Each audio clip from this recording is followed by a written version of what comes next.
Welcome to The Turning Point, a podcast for any and all of us who are interested in education in Sub Saharan Africa. On this podcast, we'll be speaking with leaders, teachers, and educators from all walks of life, but all of whom have a keen interest in the preparation of our next generations for an exciting future on the African continent.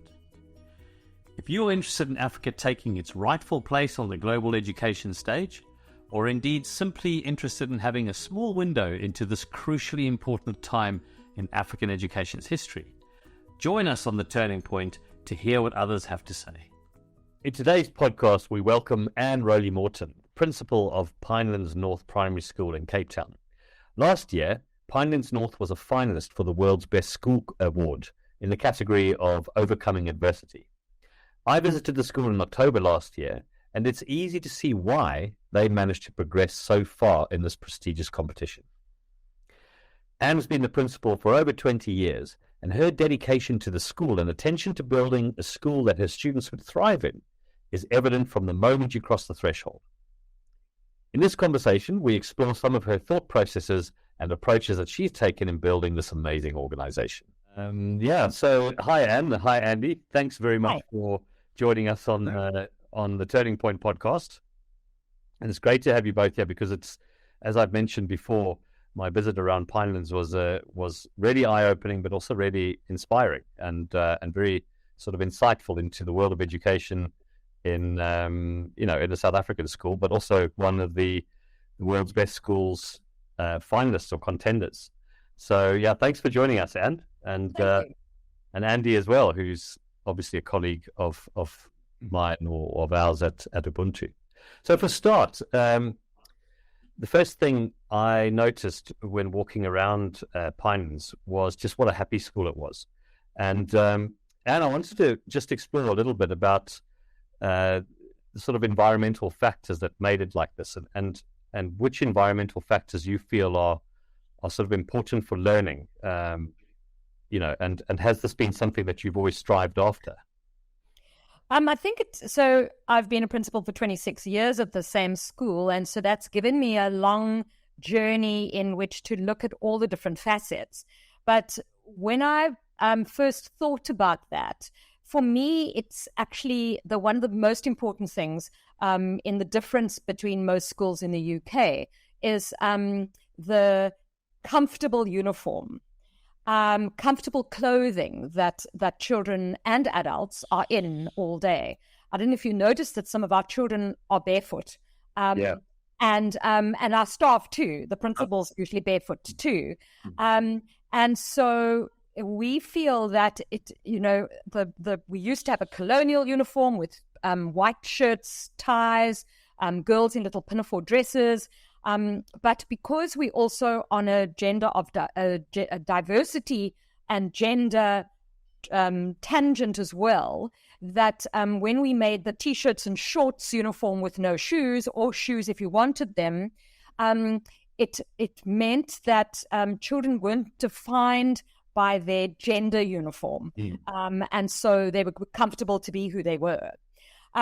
Also, you will have seen that we have lots of safe spaces around the school. And so we created, as we're still doing that, but we've got a Mandela Peace Garden and the Quiet Quad and Beckside where the animals are. And now we're creating, I'm sure Thakira showed you our Elmer space. And each one of those creates a different, warm, comforting space for children at different times of the day. And our library is open from 7 o'clock in the morning until 4 o'clock in the afternoon, so that parents can come in with their children and read before school or read after school too. Children can go in there during break time to play little games, or they can read.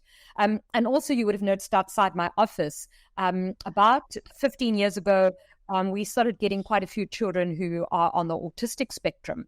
And you probably know that children on the autistic spectrum struggle with social niceties. They don't know how to make friends. They don't know what the social behaviors are that help you make friends. And so they assume things that aren't the other assumptions that other children would make. And so very often children on the autistic spectrum would end up outside my office or my deputy's office after break because they couldn't cope with playing soccer, because they couldn't work out how the social dynamics of a game of soccer actually works. And so we created outside my office a place where smart children who can come and play logic games, or at the moment we have 2 dolls houses out there. I put a fire station there at different times, Lego, so boys and girls can go and play with toys they don't get access to at home, and they don't have to play with lots of children.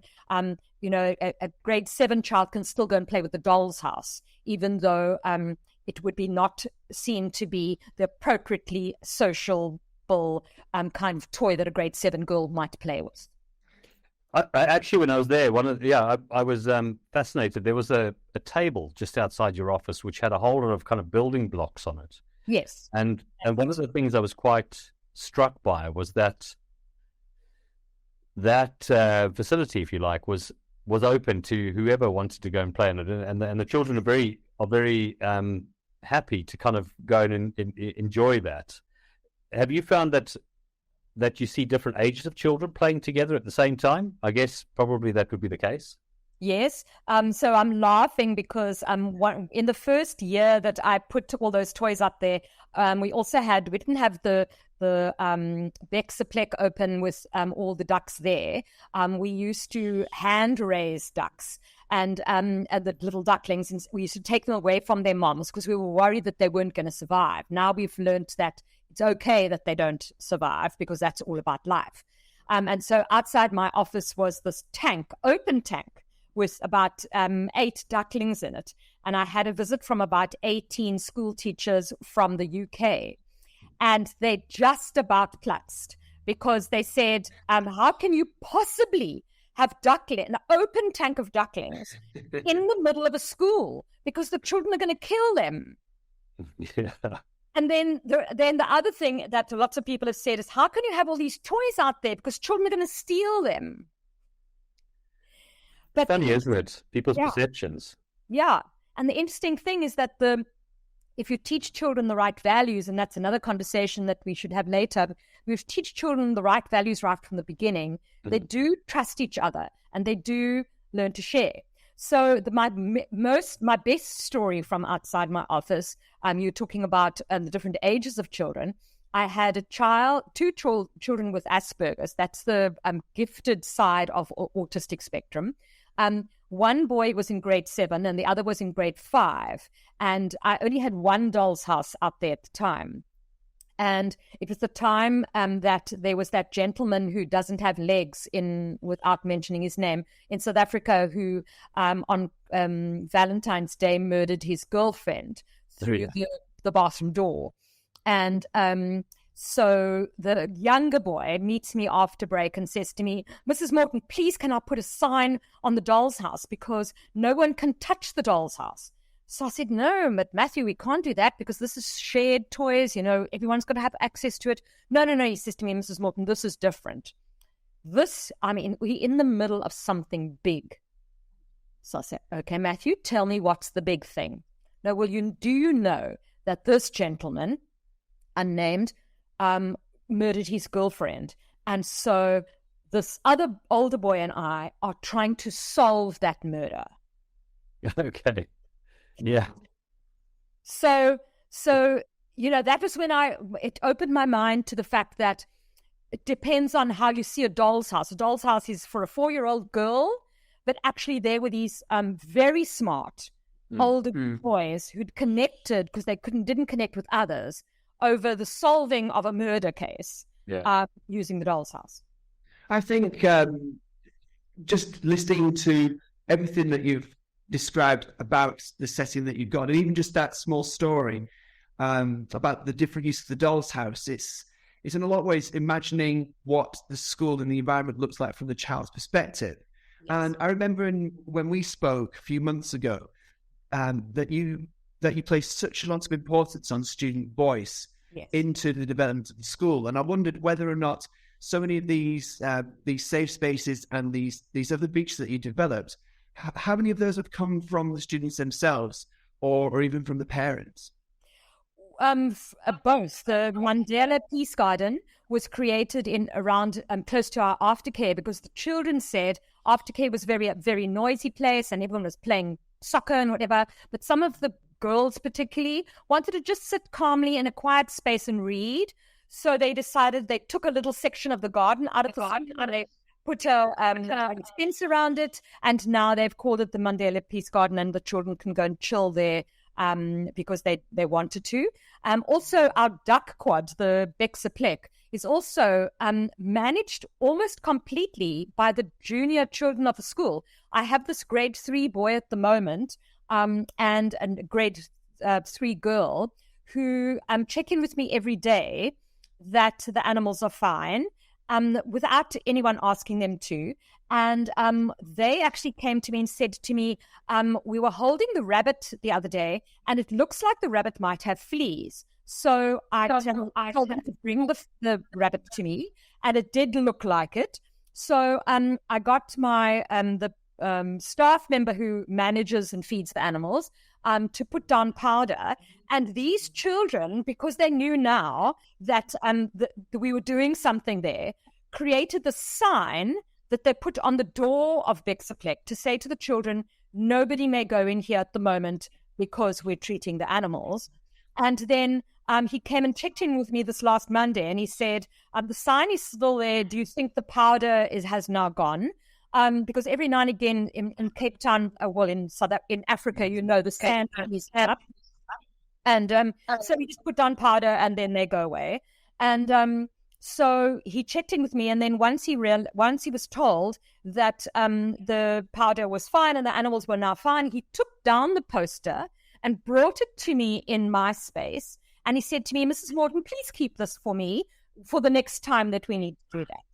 Now, that's just, no one told him to do that. That was just his way of problem solving the world.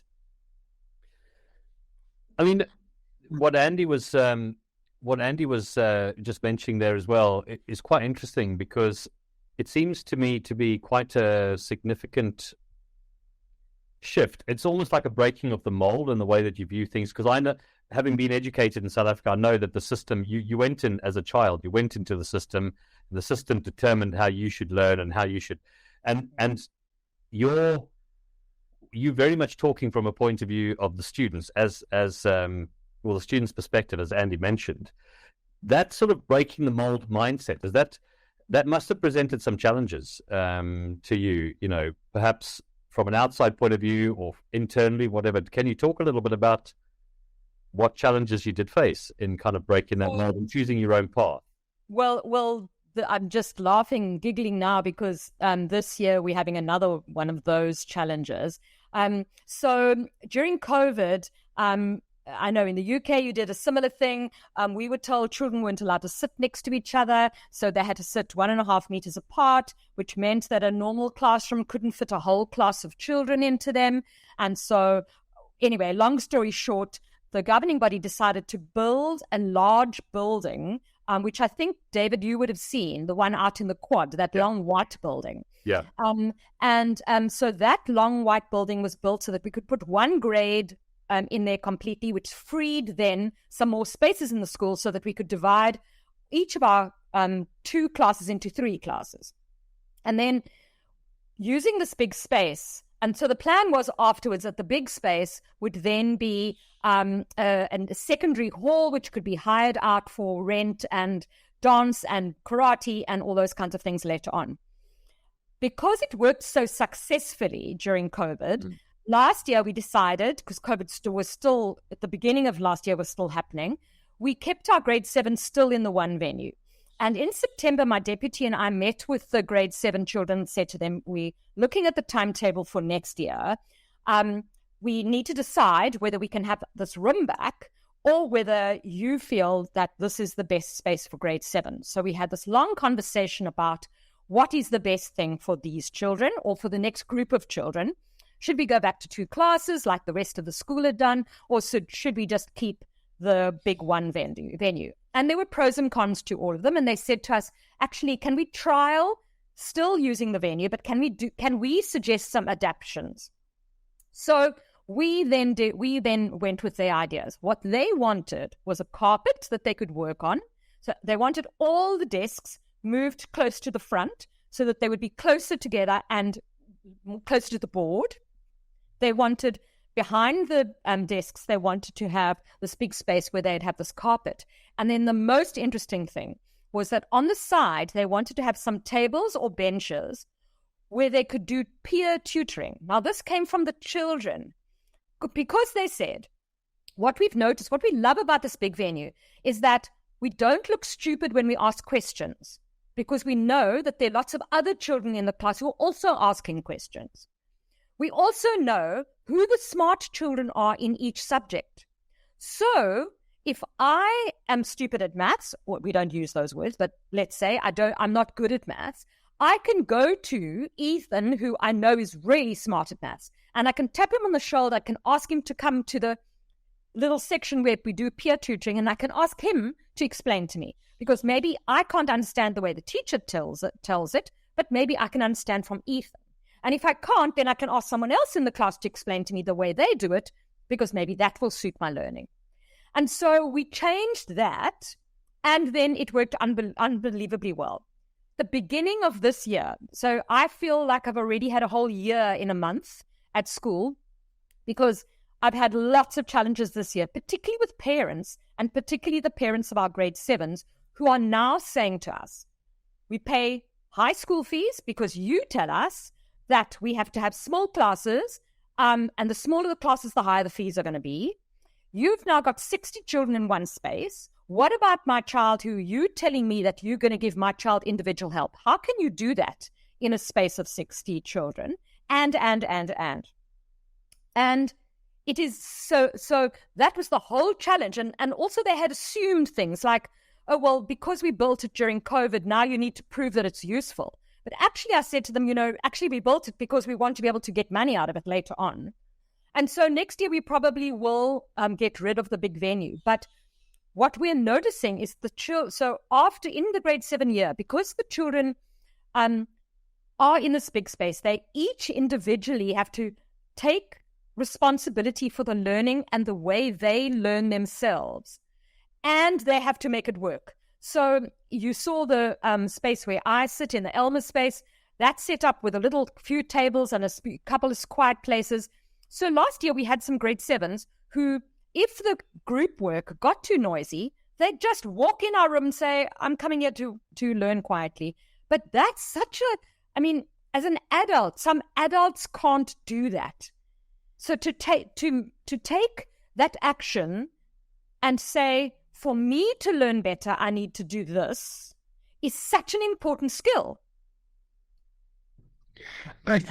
It's incredible listening to the story of how you take your own path, and whilst you're having the courage to go and take the school in its own direction, you've also got the added element of involving the students so much in the planning of that, and you give some of that control of the direction that the school takes over to those, and you note the the potential pitfalls, politically, in terms of what feedback you might get from that, and when you and regardless of all that, the school continues to go from strength to strength and continues to be successful. With all of those challenges and that lack of sense of control in mind, what would you say to a leader who might themselves lack the courage to to take their own direction and to involve the students more in the decisions that the school makes? So next week I'm speaking to new principals, and the first thing I was told I can use my own agenda, and so I'm using the 7 habits. You will have seen the 7 habits all around our school, David, and that Stephen Covey thing is amazing. So we use that a lot for narrative learning and thinking and planning and time management, all that kind of thing. So the first thing I wrote down in that is the bravery that you require. Because when I was the first new principal, I wasn't brave at all. I was scared even to tell staff members who I thought were not dressing appropriately. I would ask someone else to tell them. And once I realized, so we go back again to values. Once you realize as a leader that you hold the value of the school or the ethos of the school in your hands, and that therefore means that you're holding the children in your hands, and you always have to focus on the fact that the children need the best possible solution to any problem, then you become brave. Because it's not about you feeling miserable or telling a staff member who then mightn't be grumpy with you, sorry, actually, this is the way we need to go. And if you don't like the fact that I speak to you about the clothing, then really, and I'm not being facetious about this, really go and find a place that you feel safe in. Because I want my children to feel safe. And if that means that I have to change your behavior or to change the way you teach, or I have to ask you not to shout at my children, or I have to ask you to do something else, then that's the important thing. And once you've done that a couple of times, you get jolly brave. And in fact, in this whole thing about the grade 7 venue, a whole lot of parents told me I was unapproachable because I'm a force to be reckoned with, I was told. Now, that's a positive or a negative. And it took me quite a long while to kind of work out for myself, does that mean I'm a bully? Because it can be seen as that. Does that mean my parents are not going to be able to speak to me? But when you realize that actually, if you are fighting for right and you're fighting for the good of the children and you're fighting for the right ethos that you don't want harmed in any way, then you will make sure that you stick on the bravery path. And I suppose this comes down to two things. One thing I've heard you mention was values. Of course, basing your whole system on a set of values was very important to me as a principal, but also I can see how organizations that are successful do have a very strong set of values. And the second is obviously the community, getting the community to buy into those values. And when I say community, I don't mean just the parents, but the wider community, of course, the student body, the staff body, and everything. And it was very clear to me when I walked around the school. I mean, from the moment I set foot in the school, actually, that it just felt like a values-driven school. Can you talk a little bit about how you've actually gone about making sure those values are properly embedded, and also how you've engaged the community so that they all kind of buy into that set of values? So when you're a new principal, that's a very hard thing to do, because you were saying that, you had this ideal of getting the ideal school, and then you realized that as a principal, you could actually make more ideal schools. So the same thing was for me. I wanted to be a principal because I could influence a whole lot of children's lives. But actually, if I am successful at my work, then I'm creating teachers and principals who are going to go and do the same thing somewhere else. And so initially it's very hard, because when you take over a school, you take over what's there. And what's there is the value system, the children that are there, the school families that are there, but also and mainly the staff that are there. And so then you have to work out how you are going to get the right people on the bus in the right places. Now, because I've been there 26 years, actually, I now know exactly who's the right person in the right place on the right bus. And I interviewed someone today and for a short-term position, and I said to my head of learning support afterwards, she's a keeper. So we need to work on the next step for where she's going to be joining us. But what it started off with lots of heartache, because I started thinking that I was the problem. And in fact, even some of my governing body members thought that I was the problem, that I was a bully, and that I was making staff leave. But actually, you realize that actually everybody has a safe place, as I said earlier. And so most of my staff, all my staff members were white when I took over, and it was in 1997. So my view and my passion for a school was that it would be reflective of South Africa. And lots of schools haven't changed like that. They have a colored and black community of children, but all the teachers are white. And so you cannot do that, because then you are just emphasizing again the hierarchy of who's important. And so it was about getting rid of, getting rid of the white staff, or lots of them, who also were stuck in the ways of the 70s, 80s, and 90s, where every child was the same. Whether the child was the same or not didn't matter, but you taught the child the same. Every child wore shoes, every child wore a uniform. Boys wore their hair cut short and off their collars. Girls wore their hair tied up. It was all about the rules of when you and I were at school, the same kind of rules as that. And so you have to get to the point where firstly, you have to work out for yourself what the ideal for you would be, and then you have to work your way progressively towards that. And it's a long haul.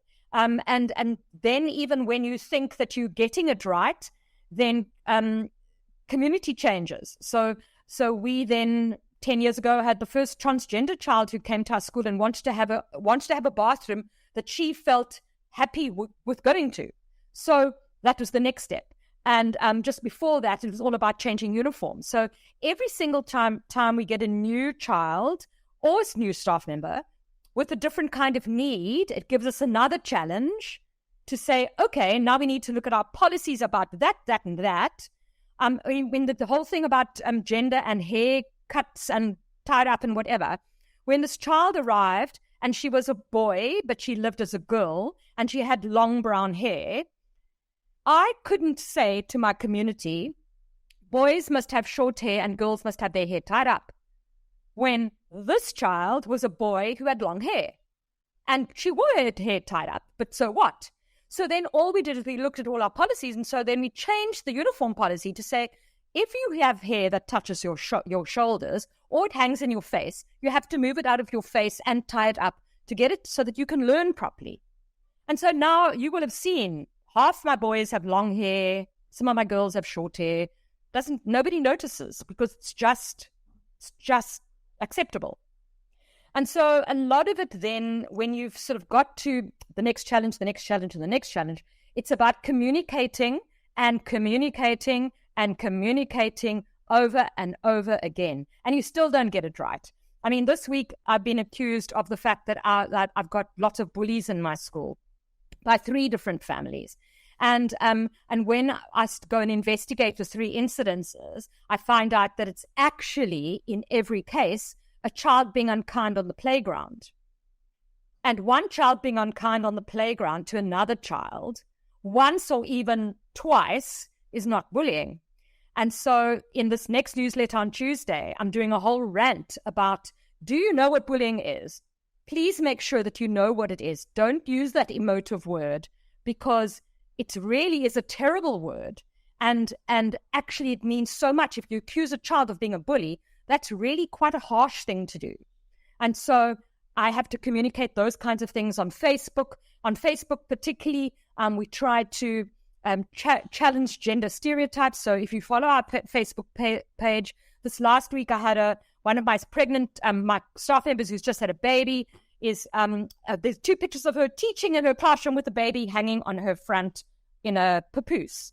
And so we purposefully photograph those kinds of gender stereotypical or the worldly wise changing things, because why shouldn't a staff member who has a calm, quiet baby who's sleeping in front of her, why shouldn't she be teaching with a baby on her? It's amazing to hear how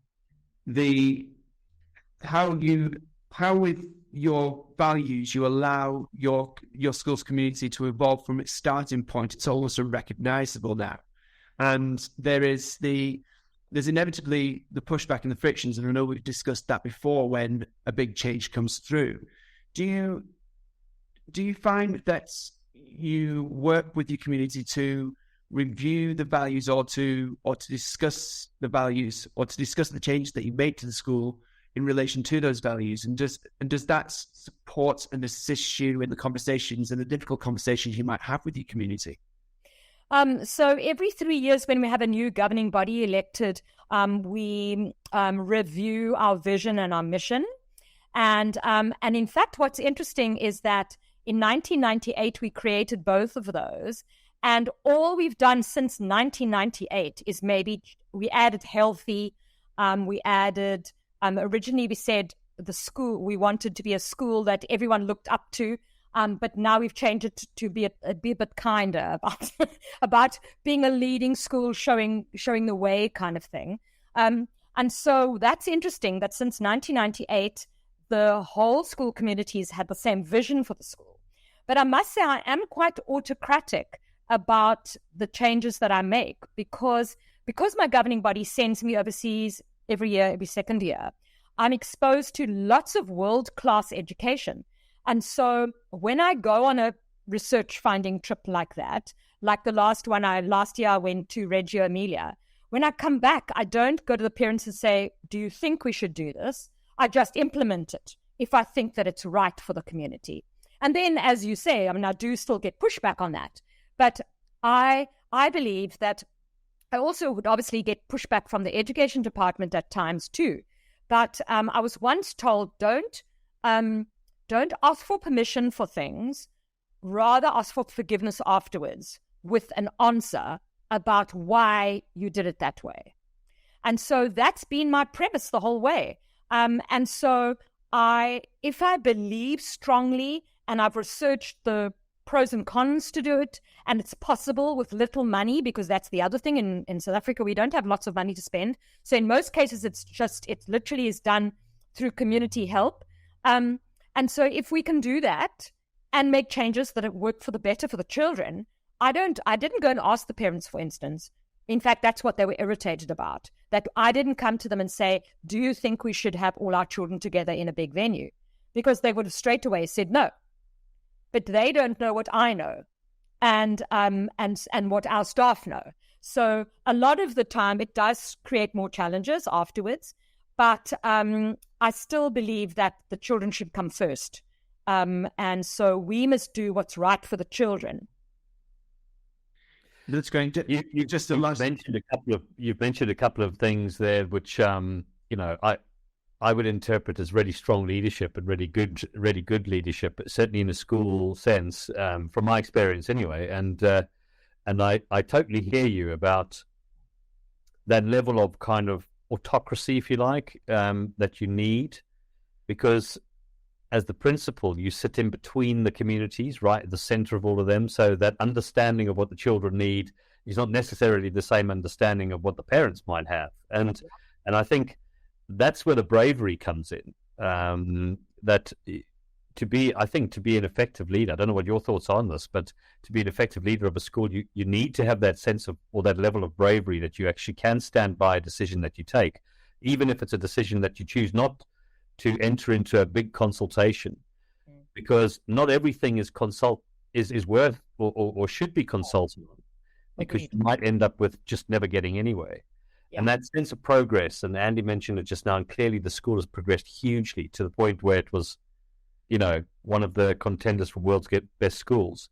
I think that there's no question that comes down to very strong and effective school leadership. That would be my opinion on it. But do you think there are any other factors that maybe have influenced that, Anne?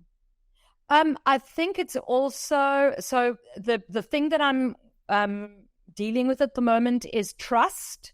And so COVID had a huge effect on the world. We know that in every community around the world. And so if I bring it down to my community, with our parents before that, and now we're trying to encourage them to come back. Before that, our parents were allowed to walk in and around the school all the time. They were in and out, and they were in classrooms. And if some parent complained about a teacher, I would say, come and sit in the classroom and watch the teacher teach, be my guest. And so suddenly for 2.5 years, no one was allowed inside. And so, the gates were barricaded, and the children were put in a silo section, including a toilet, and they couldn't even play with each other. We had breaks at different times. The staff weren't allowed to be in the staff room together, so they all had to have separate little sections where they had tea and everything. That really broke down lots of trust and community. And so this year particularly, we focused on building community again, because the trust that we had isn't there anymore for everybody. Some people have kept the trust, but particularly those people who are angry with their environment. I don't know whether you experience that in places around where you are. You were talking about in the UK how people are angry. People are angry within their own homes and with their own friends and with their own community and their own family. And so they lash out. And I keep telling the staff that people lash out at the people they feel safe with. So we are getting and expecting the lashing out all the time. And so we just have to, at the moment, our mantra is be kind always. And so we remind each other every single day when a parent sends an email that says, you did this and you did that and you shouted at my child and my child says that you did this and listen to him. I then just say to the staff, remember, everyone has their own reality at the moment. They don't know what our school reality is completely anymore. So this year what we're doing is we have something we call School in Action Day. And on that day, we used to have a whole school community one. This year we're making it grade by grade. So every single grade invites all the parents of their grade to come and spend the day with them to see school in action. And that's the most perfect solution, because then parents come and sit in the desk with the child. They see how the child sees the school, see how the child learns in maths, sees how they go to phys ed and music and drama and all that kind of stuff. And then trust is built little by little. So this year we're going to have 2 full weeks of parents at school every single day. But I'm hoping that I'm going to obviously make sure that I'm very present in all those things. I'm chatting to families, encouraging them to be part of it, the whole thing again, because we need to focus on building that trust again. So powerful. I mean, what you're saying is just so powerful. Like that whole, it comes down to values again, doesn't it? So that building those trust links comes down to a set of values that everybody, it's a common point for everybody to focus their attentions around. Yeah. Because we've really found that if a parent doesn't trust that you are going to do the very best thing for their child, then everything hinges on that. And so that's when we're finding my child is being bullied. If they knew that we do narrative therapy and that we do conflict management and that when they are in an argument, they can come and sit with me and have a conversation about solving that, and no one's blamed for being victimizing somebody or whatever. If they understood that, then straight away where they would say, they'd email me and say, oh, Anne, I hear my son came to you today. Thanks so much for sorting out the problem.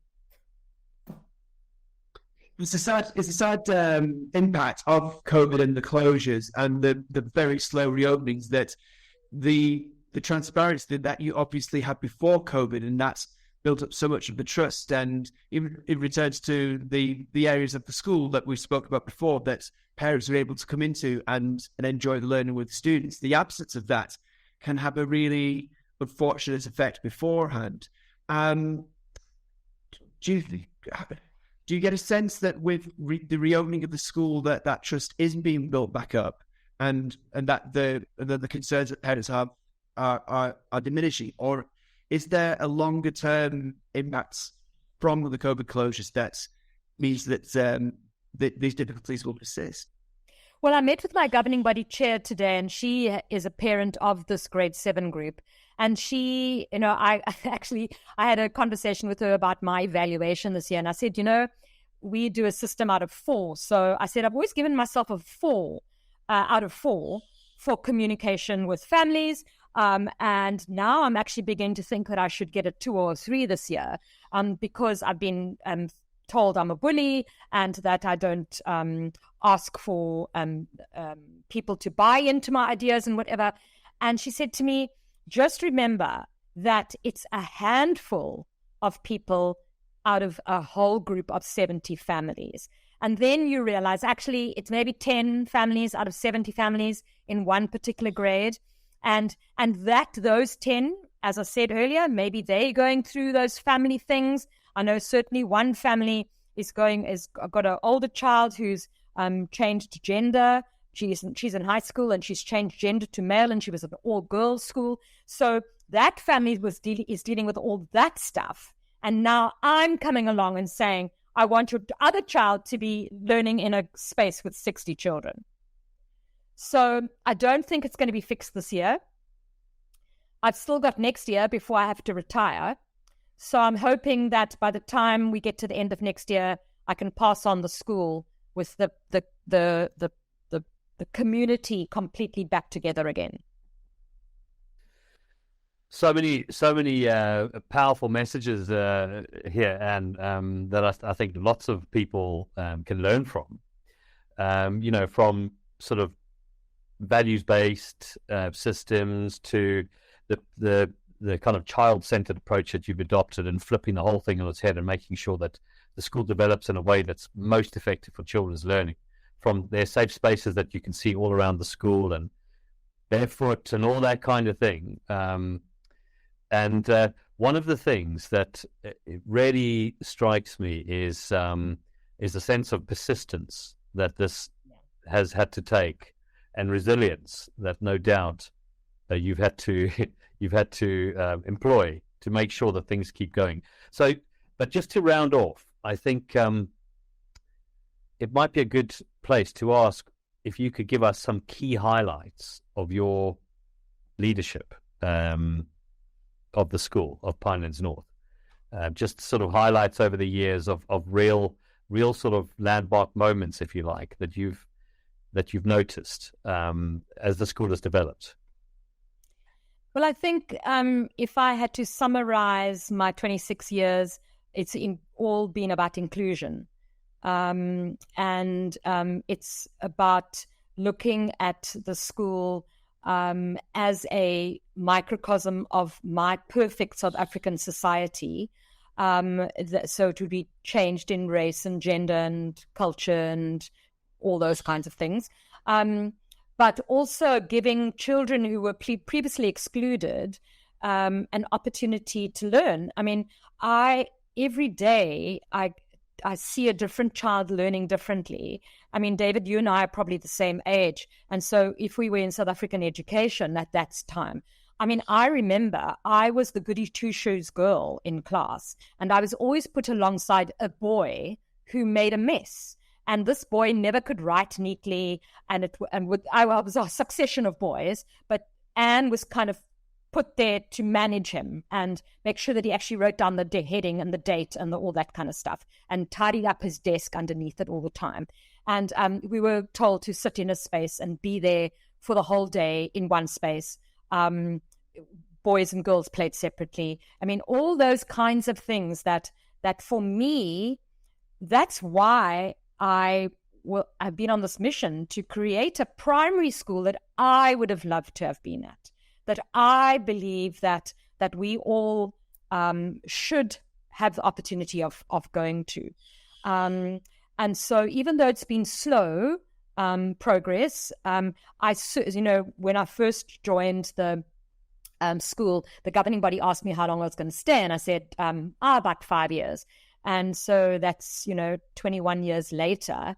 But there's no ways that, so when you appoint a principal, there's no ways a principal can put a stamp on a school in 5 years. I now know that because it's taken me 26 years of hard work every single day to get to this point. And we're still not finished. I mean, every day there's a new challenge that you can change something for. When I was talking to some of my staff about the questions that you had sent for me to look at, and I was saying to them, what would you say there? So the one says to me, in Afrikaans, Andy, the word, if something goes off, you say it's vrot. So it's V-R-O-T, okay? And so my staff said, remember that fish vrot from the head down. So they said to me, it's actually, you need to be there to be the front arrow or the back arrow that keeps all the other arrows going in the same direction.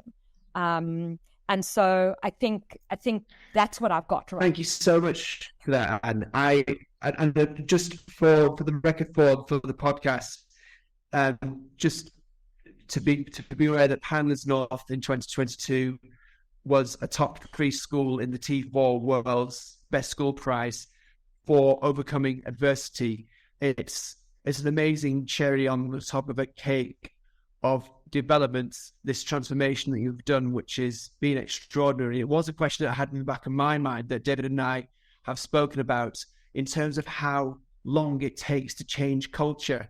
And I think the short answer that I can get from that is that it's a constantly evolving process, but it's certainly not something that takes just a few years and can be an absolute turnaround. I've never believed in that. And your story is really inspiring, and you have created this vision that you developed. And it's another question for maybe another time in terms of where on earth you got that vision from yourself if you didn't have that in your own personal experience of growing up in a school. But it's been a pleasure. It's been an honor to find out about the school and about your journey of the last 21 years. So I just want to say thank you very much for your insights, really. Thank you, Andy. Yes, and from my side, Anne, it's been an absolute pleasure to have you on the podcast. I've certainly learned a lot from you. I'm sure Andy has as well. We've got lots to talk about afterwards. And I do hope that all who listen to the podcast or watch it will equally get a lot out of it. Thank you, guys. Thanks very much, Anne. We'll speak soon. Okay, bye-bye. Bye-bye.